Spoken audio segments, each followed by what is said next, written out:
সংবাদ শিরোনামে ব্যানার ছেঁড়ার ঘটনা। দুর্গাপুরে তৃণমূল প্রার্থী প্রদীপ মজুমদারের পোস্টার ব্যানার ছিঁড়ে ফেলে দেওয়াকে কেন্দ্র করে শনিবার সকাল থেকে চাপা উত্তেজনা। ঘটনাটি দুর্গাপুরের কাকসার মলানদিঘি গ্রাম পঞ্চায়েতের আকনদারা এলাকায়।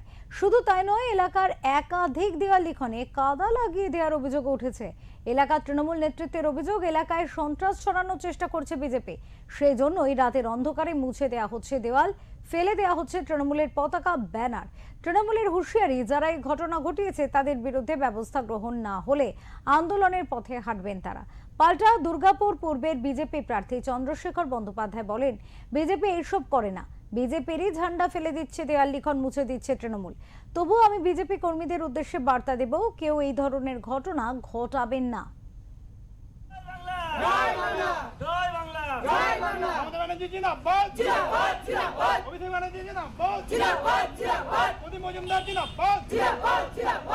আমরা সকালবেলায় আজ উঠে দেখছি যে আমাদের পার্টি অফিসে যে পতাকা দেওয়া হয়েছিল সেগুলো একটাও নেই, সেগুলো সব ছিঁড়ে ফেলে দেওয়া হয়েছে এবং আমাদের দেওয়াল লিখনে আমাদের কাদা ছেটানো হয়ে গেছে।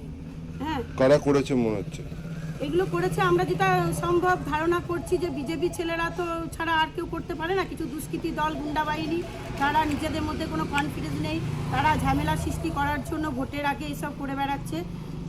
কিন্তু আমরা শান্তি শৃঙ্খলাভাবে আমরা ভোটটাকে পার করতে চাইছি। আমরা সকালবেলায় আজ উঠে দেখছি যে আমাদের পার্টি অফিসে যে পতাকা দেওয়া হয়েছিল সেগুলো